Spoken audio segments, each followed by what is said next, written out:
यूहन्ना रचित सुसमाचार अध्याय 19। इस पर पिलातुस ने यीशु को कोड़े लगवाए।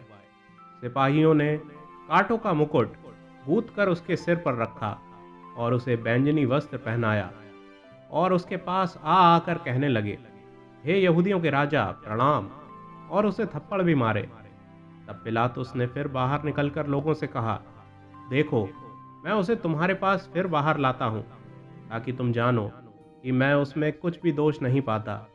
तब यीशु कांटों का मुकुट और बैंजनी वस्त्र पहने हुए बाहर निकला, और पिलातुस ने उनसे कहा, देखो ये पुरुष। जब प्रधान याजकों और प्यादों ने उसे देखा तो चिल्लाकर कहा, उसे क्रूस पर चढ़ा, क्रूस पर। पिलातुस ने उनसे कहा, तुम ही उसे लेकर क्रूस पर चढ़ाओ, क्योंकि मैं उसमें कोई दोष नहीं पाता। यहूदियों ने उसको उत्तर दिया, हमारी भी व्यवस्था है, और उस व्यवस्था के अनुसार वह मारे जाने के योग्य है, क्योंकि उसने अपने आप को परमेश्वर का पुत्र बनाया। जब पिलातुस ने ये बात सुनी तो और भी डर गया, और फिर किले के भीतर गया और यीशु से कहा, तू कहाँ का है? परंतु यीशु ने उसे कुछ भी उत्तर ना दिया। इस पर पिलातुस ने उससे कहा, मुझसे क्यों नहीं बोलता? क्या तू नहीं जानता कि तुझे छोड़ देने का अधिकार मुझे है, और तुझे क्रूस पर चढ़ाने का भी मुझे अधिकार है? यीशु ने उत्तर दिया, यदि तुझे ऊपर से ना दिया जाता तो तेरा मुझ पर कुछ अधिकार ना होता। इसलिए जिसने मुझे तेरे हाथ पकड़वाया है उसका पाप अधिक है। इस पर पिलातुस ने उसे छोड़ देना चाहा, परंतु यहूदियों ने चिल्ला चिल्ला कर कहा, यदि तू इसको छोड़ देगा तो तेरी भक्ति कैसर की ओर नहीं। जो कोई अपने आप को राजा बनाता है वह कैसर का सामना करता है।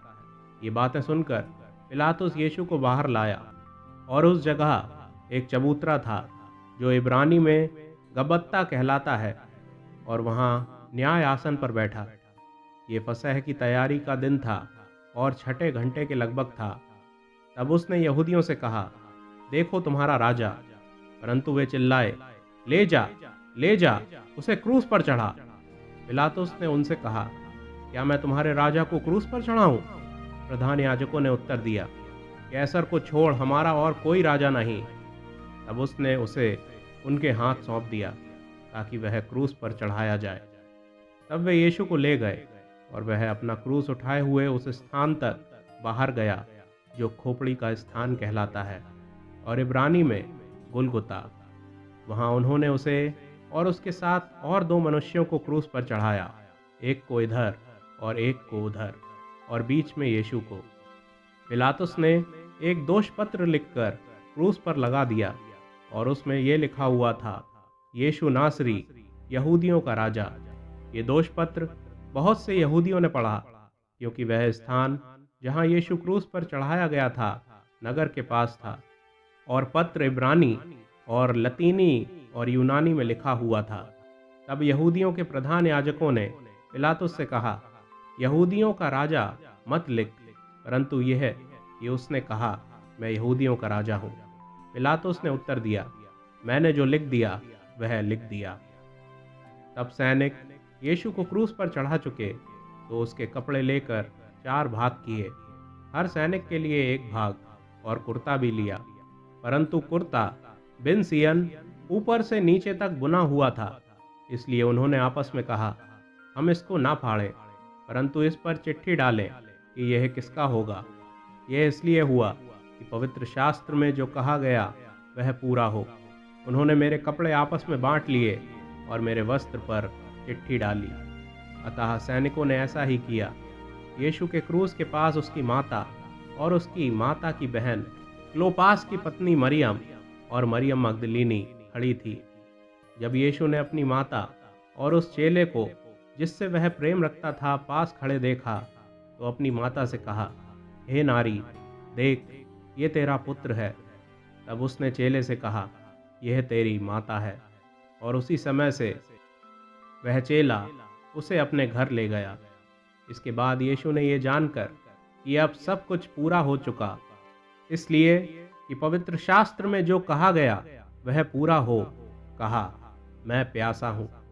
वहाँ सिरके से भरा हुआ एक बर्तन रखा था, अतः उन्होंने सिरके में भिगोए हुए स्पंज को जूफे पर रखकर उसके मुंह से लगाया। जब यीशु ने वह सिरका लिया तो कहा, पूरा हुआ, और सिर झुकाकर प्राण त्याग दिए। इसलिए कि वह तैयारी का दिन था, यहूदियों ने पिलातुस से विनती की कि उसकी टांगें तोड़ दी जाएं और वे उतारे जाएं, ताकि शब्द के दिन वे क्रूसों पर ना रहें, क्योंकि वह शब्द का दिन बड़ा दिन था। अतः सैनिकों ने आकर उन मनुष्यों में से पहले की टांगें तोड़ी, तब दूसरे की भी, जो उसके साथ क्रूसों पर चढ़ाए गए थे। परंतु जब यीशु के पास आकर देखा कि वह मर चुका है, तो उसकी टांगें ना तोड़ी। परंतु सैनिकों में से एक ने बर्छे से उसका पंजर भेदा, और उसमें से तुरंत लहू और पानी निकला। जिसने यह देखा उसने गवाही दी है, और उसकी गवाही सच्ची है, और वह जानता है कि वह सच कहता है, कि तुम भी विश्वास करो। ये बातें इसलिए हुई कि पवित्र शास्त्र में जो कहा गया वह पूरा हो, उसकी कोई हड्डी तोड़ी ना जाएगी। फिर एक और स्थान पर यह लिखा है, जिसे उन्होंने बेधा है उस पर वे दृष्टि करेंगे। इन बातों के बाद अरिमतिया के यूसुफ ने, जो यीशु का चेला था परंतु यहूदियों के डर से इस बात को छिपाए रखता था, पिलातुस से विनती की कि क्या वह यीशु का शव ले जा सकता है। पिलातुस ने उसकी विनती सुनी, और वह आकर उसका शव ले गया। निकोदेमुस भी, जो पहले यीशु के पास रात को गया था, 50 सेर के लगभग मिला हुआ गंधरस और एलवा ले आया। तब उन्होंने यीशु का शव लिया और यहूदियों के गाड़ने की रीति के अनुसार उसे सुगंध द्रव्य के साथ कफन में लपेटा।